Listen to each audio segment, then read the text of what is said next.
Добрый день, дорогие слушатели и телезрители.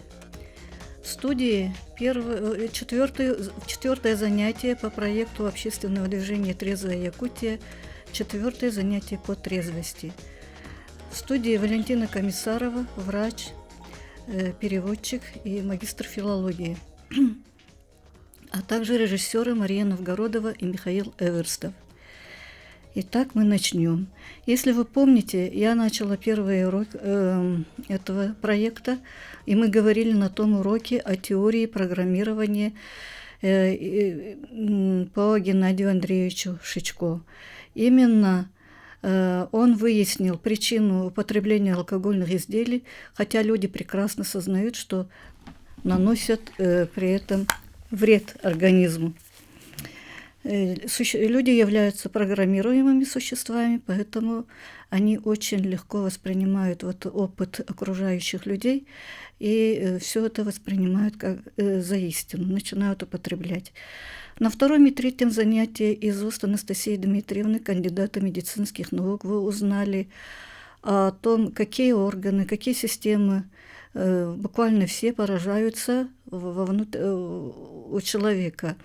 Таким образом, алкоголь является не только поставщиком хронических алкоголиков, которые досаждают всему нашему обществу, но и является причиной многих хронических заболеваний практически всех органов нашего тела, этим самым укорачивая жизнь, подрывая человеческий потенциал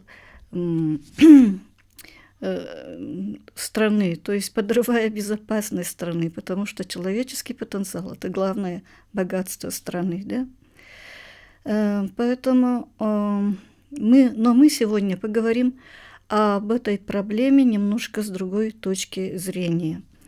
Это проблема алкоголизма и культуры, как они взаимодействуют. На примере учения Геннадия Андреевича Шичко и в тесной связи с идеей Алексея Елисеевича Кулаковского, «Эксекулях Алексей», о спасении вымирающих народов. Пожалуйста, первый слайд включите. Все мы знаем, что Алексей Елисеевич Кулаковский, Эксекулях Алексей, духовный лидер нашей нации, является основоположником якутской литературы, великим писателем, великим мыслителем и ученым. Но мало кто говорит о том, что Алексей Кулаковский является еще и основоположником трезвеннического движения в нашей Якутии.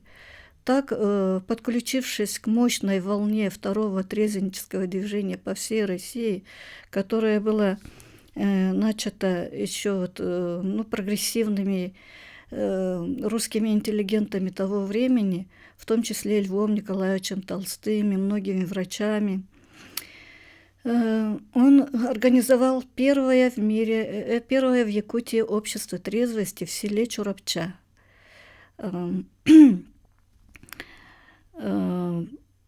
Поэтому является нашим великим основателем этого движения, и он завещал как духовный лидер своей нации путь трезвости для того, чтобы выжить под натиском больших народов. Тогда в начале XX века он с тревогой стал наблюдать, как исчезают малые народности с лица земли в результате переселенческой политики царской власти, когда оружием захвата земель зачастую служил алкоголь. Вспомним, давайте немного еще, как под воздействием алкоголя буквально завоевана была Америка. Индейцы практически сошли с лица земли. Сейчас только их мало очень осталось, и они утеряли свою национальную самобытность и так далее. И как была завоевана Маньчжурия, например, японским милитаризмом с помощью алкоголя и других наркотиков. Также пишут о том, что Вавилон тоже был разрушен не без воздействия алкоголя, пьянства и разврата. Поэтому алкоголь уже с древних времен знают как оружие порабощения. Вот это его очень сильно забеспокоило. Второй слайд, пожалуйста. Поэтому вот он в 1912 году написал письмо якутской интеллигенции, очень знаменательное и известное всем. Но там вот он путем спасения считал именно культивизацию. Этот термин применил он сам впервые. То есть он считал, что более культурные народы порабощают менее культурные дикие народы, поскольку дикие народы не осознают опасности порабощения. Пожалуйста, следующий слайд.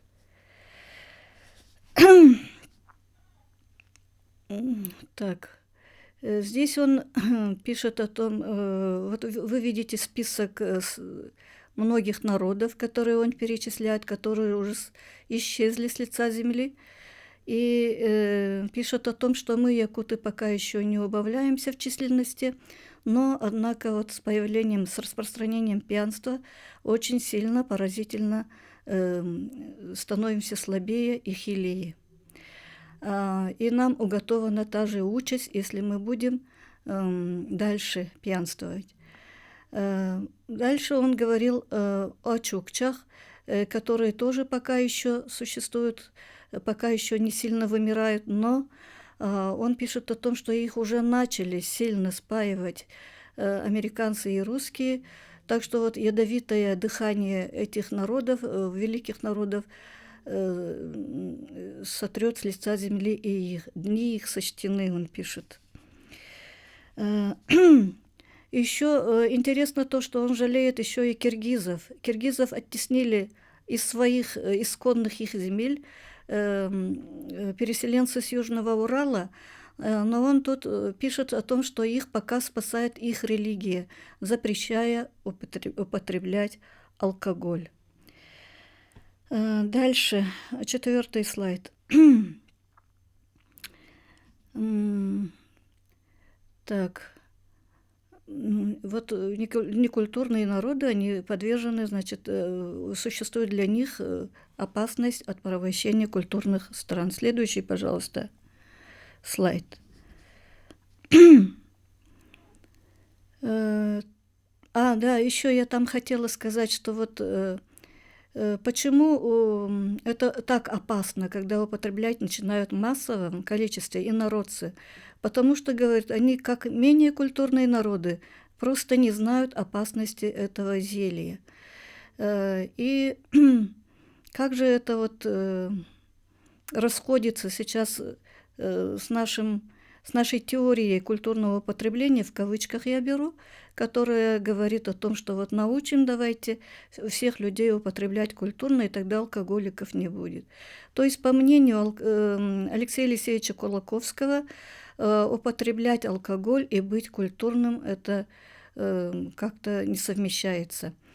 И то же самое говорил еще Николай Семашко, первый нарком здравоохранения, о том, что пьянство и культура, они абсолютно взаимоисключающие понятия, как лед и пламень, как огонь и вода.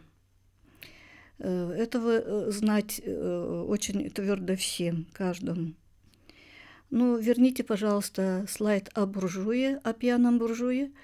Также Алексей Кулаковский очень сильно разоблачает воздействие алкоголя пагубное на организм человека в своих произведениях. Перед вами вы видите отрывок песни «Пьяного буржуя», в 15 году написанное стихотворение в моем переводе. Здесь он практически показывает всю физиологию алкогольного отравления, как этот яд доводит человека, в данном случае пьяного буржуя, до скотского состояния, до животного с рвотой и потерей сознания. Тут нужно еще отметить то, что если у него у буржуя сохраняется рвота, а рвота – это защитный рефлекс организма от яда, то он еще далеко, не сильно запущенный алкоголик, можно сказать. Потому что уже когда алкоголизм начинается, там ближе ко второй стадии, то уже человек, ближе ко второй половине первой стадии уже человек теряет все защитные рефлексы. Дальше. Переходим к следующему слайду и к великой поэме «Арыгы». «Арыгы» – это алкоголь, но в переводе Владимира Солоухина, выдающегося переводчика советской литературы, он назвал поэму «Оборотнем», тем самым еще больше углубляя коварство алкоголя. Здесь перевод считается одной из вершин перевода в якутско-русской переводной литературе, но все-таки тех, кто знает, владеет якутским языком, я всем посоветую познакомиться с оригиналом, потому что яркий, образный, сочный художественный слог Алексея Елисеевича Кулаковского не всегда переводим, хотя перевод считается очень сильным, и он действительно является сильным. Здесь он подчеркивает, вы видите, одобренную высшими властями, да, то есть подчеркивает политическую волю властей в распространении алкоголя как чудовищной, омерзительнейшей жидкости, как он пишет, да, вовлекающей народы в унизительное рабство. Кстати, я в презентации использовала великолепные иллюстрации Бориса Неустроева «Мандар Уз», который тоже является духовным лидером нашей нации. Здесь практически полностью раскрывает суть произведения эти рисунки, иллюстрации. И вспомним давайте еще слова Екатерины II, великой нашей, которая говорила о том, что пьяным народом легче править. То есть все это указывает на то, что действительно политическая воля в распространении алкоголя, она является не случайной. Так. Дальше посмотрим. 7-й слайд. Здесь мы видим, что алкоголь, воздействию его подвержены все люди, независимо от национальности. Все прельщаются, все пленяются, да? И якуты, и русские, независимо от того, что богатый он или бедный, большой он или маленький, молодой или старый, все становятся рабами этого алкоголя. Почему? Потому что вы помните из уроков Анастасии Дмитриевны, что алкоголь не только клеточный яд для всех клеток организма, он является еще и наркотическим ядом, а все свойством наркотиков является способность вызывать сначала психологическую, психическую, затем физиологическую зависимость организма, потребность. То есть люди уже без него перестают обходиться, перестают радоваться без него. Во всех случаях им уже нужно подкрепиться каким-то стимулятором, в данном случае алкоголем. И вы видите на рисунке, что всю якутскую землю он уже завоевал, как считает Алексей Кулаковский. Так, следующий слайд. В следующем слайде мы видим, что автор подчеркивает, что наши предки жили трезво. То есть алкоголь – это не наш продукт, и вовсе даже не продукт, а просто зелье, привезенное умнейшими народами. Да? Но тут вы понимаете, конечно, что дело не в том, что они умнейшие, что мы глупее их, а в том, что есть такой природный закон, который объясняет, что чем севернее народ, тем он более подвержен воздействию этого яда.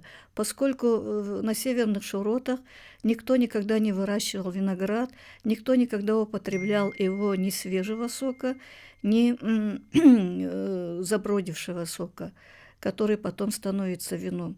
Поэтому у нас обмен веществ совершенно другой, но это не означает, что южные народы не страдают от алкоголя, как от яда, потому что и у них очень высок уровень цирроза печени, например, во Франции, да, и хронических алкоголиков тоже достаточно. И хотя они вроде бы как с виду культурно употребляют, но тем не менее они страдают. Дальше идем. И здесь он еще пишет, что это хитрый яд, коварный яд, да, много хитрых свойств имеет, оказывается, много коварных свойств имеет, оказывается. Так, 9-й слайд показывает вот ложные алкогольные мифы, программа питья. Это то, о чем я весь урок первый говорила здесь. Это вот суть теории Геннадия Андреевича Шучко, что человек не виноват в том, что он становится на алкогольный путь. Он вынужден употреблять эти яды благодаря тому, что вся окружающая действительность, реалии, так называемые традиции в кавычках и так далее, программируют его на употребление алкоголя. И эта программа закладывается в человеке подсознательно. Никто сознательно не программирует, я буду употреблять алкоголь и так далее. Но, тем не менее, вот, подражая поведению уважаемых людей, в первую очередь здесь, конечно, играет роль родители, которых ребенок любит, и которые культурно употребляют, становятся веселее и так далее. И поэтому вот здесь вот еще раз можно вернуться к этому слайду. Во всех этих случаях, описанных Алексеем Кулаковским, люди считают, что обязательно нужно пить. Ну как же без него сватов принимать, как же гостей принимать, как же на свадьбах не пить, как же там горе не утолить, да? Поэтому вот сначала вот подражая примеру других, потом вот укрепляя эту программу этими убеждениями, мифами ложными, алкогольными, человек становится на гибельный путь. Это вот просто вот гениальное, как бы показывает гениальность нашего Алексея Елисеевича Кулаковского, потому что тогда об этом еще научно не было известно. 10-й слайд, пожалуйста, покажем. В 10-м слайде мы видим, что еще одна гениальность Алексея Кулаковского проявляется еще и в том, что алкоголь является вот ядом в первую очередь для головного мозга. Ведь тогда еще не было он так хорошо изучен, как сейчас. Тогда уже еще никто не говорил, что это протоплазматический клеточный яд, тем более наркотик, да. Но он вот видел, что самым уязвимым является вот головной мозг. И здесь, почему, об этом, наверное, вы тоже помните из уроков Анастасии Дмитриевны, что клетки головного мозга больше всего нуждаются в клетке, в кислороде, которым доставляется кислород по самым узким капиллярам. А алкоголь сгущает кровь и, естественно, затрудняется приток алкоголя, приток кислорода, и, извините, пожалуйста, и клетки мозга начинают вымирать. Происходит деградация головного человека вообще из-за того, что сначала мозг страдает. И вплоть до того, что человек лишается вообще свободы. Он становится рабом наркотика и может даже на этом пути потерять свою свободу, попасть в тюрьму и так далее. Мы уходим на рекламу.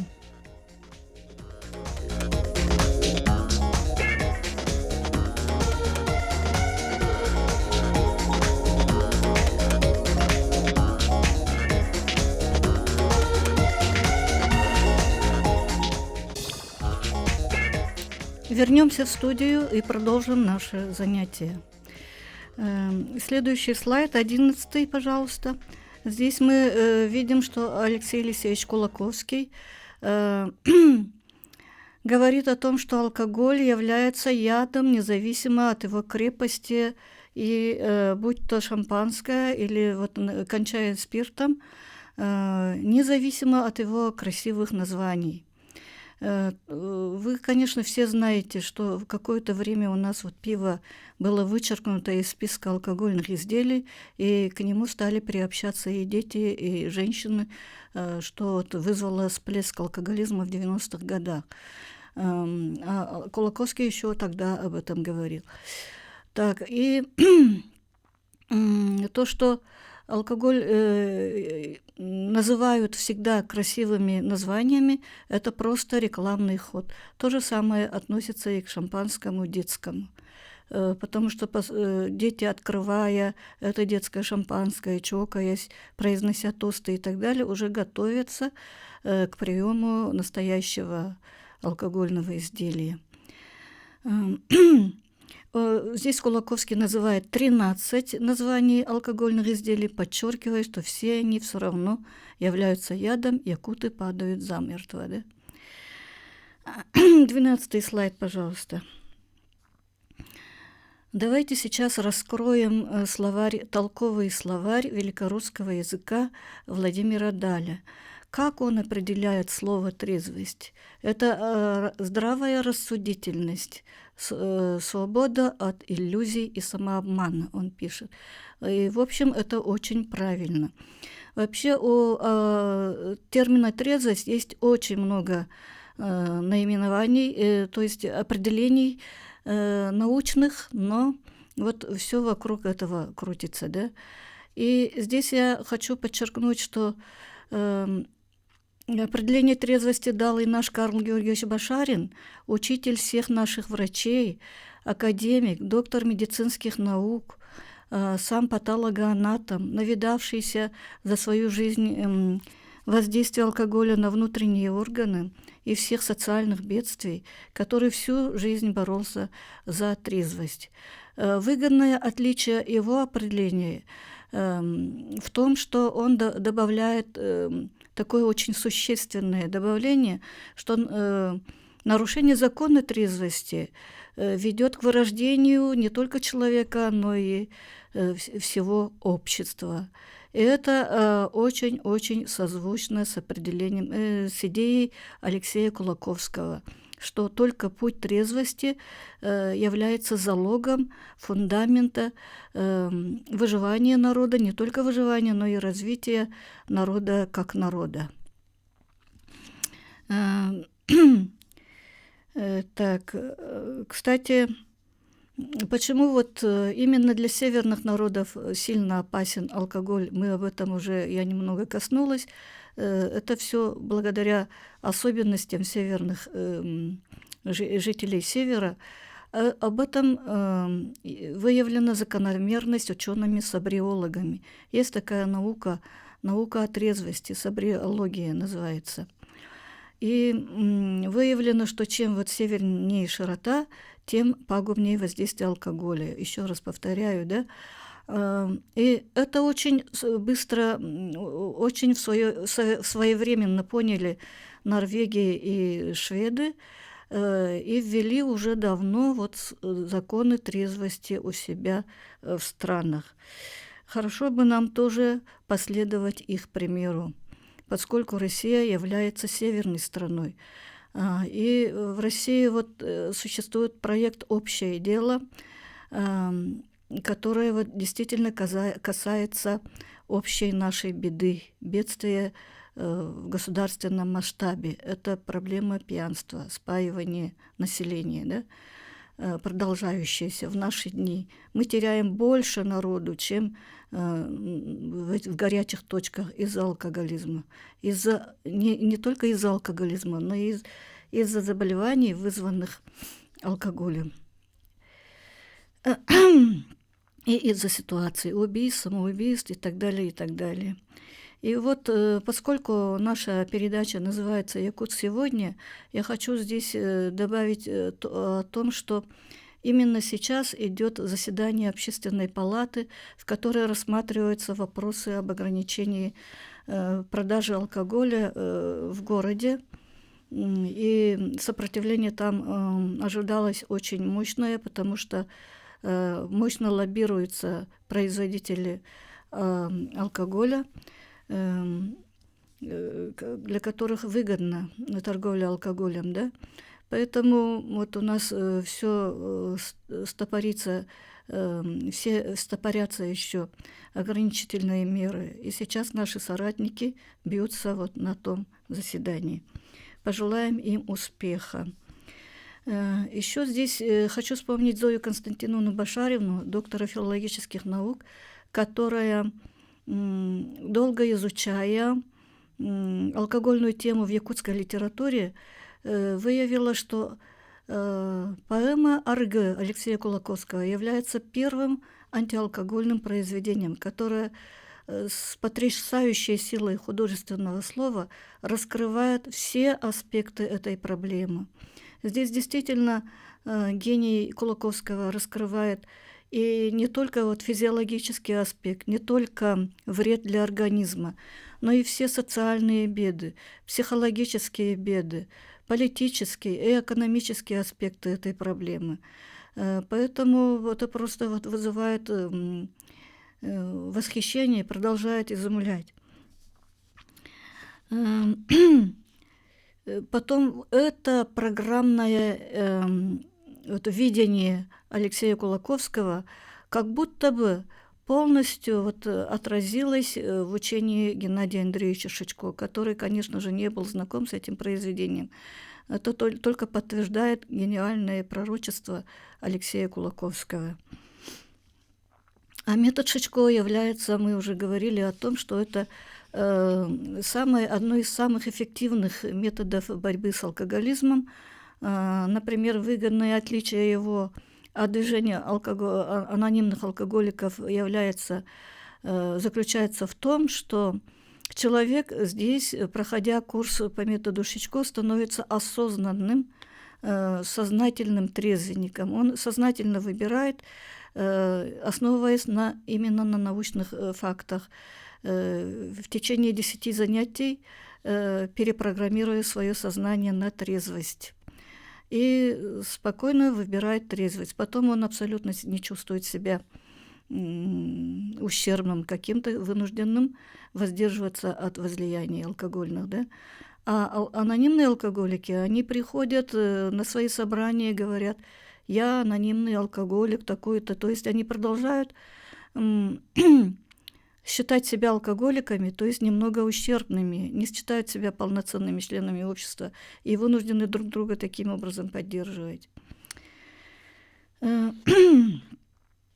Дальше, что я хочу сказать. Вот 13-й слайд, пожалуйста, покажите. 13-й слайд. Угу. И перед нами сейчас, конечно же, если мы хотим выжить как народ, сохранить свою самобытность, дальше развиваться в суровейших условиях нашей Якутии, следуя своему именно традициям своих трезвых предков, то нам нужно выбрать путь Алексея Кулаковского, да, трезвость именно. Иногда бытует мнение, что мы вот какие-то немного ущербные, потому что у нас обмен веществ не такой, и мы вынуждены там воздерживаться, мы не умеем пить, говорят северные люди. Но это не повод для этого, для самобичевания или для какой-то жалости к себе. Это, наоборот, повод гордиться своими трезвыми предками, которые именно благодаря вот трезвому, ясному уму наверняка принимали самые острые, такие самые важные решения в ситуациях, которых требуют наши условия, суровая земля наша. И неизвестно, если бы вот благодаря алкоголю мы бы, конечно же, не выжили в таких вот условиях. этим нужно, наоборот, гордиться, да? Так. Потом, переходим к этим практическим рекомендациям. Практические рекомендации у нас будут такие. Сейчас у нас в школьную программу включены, конечно, великие произведения наших выдающихся писателей, классиков и русской и якутской литературы, в которых очень много восхваляющего воспевания алкоголя, культурного потребления, винопития, да, и 16. Как сказать. Поэтому вот учителям русской и якутской литературы следовало бы, помня о вреде культурного потребления, объяснять детям, что те авторы, несмотря на свое величие, были такими же простыми людьми, с такой же физиологией, с такой же психологией, подверженными программированию, вот этому зловредному программированию. Кстати, в России стали воспевать алкоголь только в XVIII веке, где-то со второй половины. Россия раньше была традиционно непьющей страной, и там вот наши литераторы, когда принялись подражать стихам анакреонтическим, древнегреческим и так далее, поэтам, стали восхвалять вино. И хотя не пили, конечно, в таких масштабах, как у нас, да, и все это вот осталось в литературе, закрепилось очень сильно. И мы знаем, что начиная с Пушкина, у которого есть очень много такой поэзии, продолжая там поэтами Серебряного века и любимейшими советскими писателями, эта линия до сих пор продолжается. Потому что, такие произведения у нас в школьной программе есть. Но справедливости ради, я, кстати, хочу сказать, что у Пушкина есть прекрасное произведение «Капитанская дочка», где он в полной мере раскрывает всю нравственность, высокий дух русского народа, да, и в уста одного из самых таких положительных героев Савельича он вложил такие слова: «Пьющий человек ни на что не годен». То есть они сами подспудно понимали, насколько опасно это пьянство. Так, дальше. Еще к практическим рекомендациям надо сказать, что поэму Арыгы, которая является... Хорошо было бы, чтобы она была программным произведением для наших учеников, учащихся всех учебных заведений, чтобы все на уроках якутской литературы всесторонне изучали, глубоко изучали это отрезвляющее произведение. И еще вот усвоению этих идей Алексея Кулаковского очень сильно способствовали бы эти постановки на театральных сценах, которых недостатка мы не испытываем. И примеры уже есть. Например, в 2015 году у нас вот на сцене Русского драматического театра силами студентов АГИИК режиссер Галина Карасева поставила такой спектакль «Оборотень», по оборотню в переводе Солоухиной, да. И я сама являюсь свидетелем этого спектакля, когда люди почему-то долго не расходились, хотя их никто не просил, и просились на сцену, хотели высказать свои какие-то ощущения, мнения, и очень тепло он был принят. И дальше еще в 2018 году в депутатском был поставлен спектакль «Арыгы», режиссер Фандрих. Конечно, постановке этих спектаклей способствовали наши соратники, такие как Зоя Константиновна Башарина, Елена Ивановна Шудря и Нюргуяна Егоровна Босикова. Это очень хороший положительный пример. Хорошо бы везде вот распространять такие спектакли, какие-то, может быть, ну, викторины и так далее, и так далее, да. Ну и еще, почему Кулаковский обращается именно к интеллигенции? Потому что он видит именно в интеллигентах ту силу, которая вот объясняла бы массово народу всю гибельность употребления алкогольных изделий, именно культурного употребления.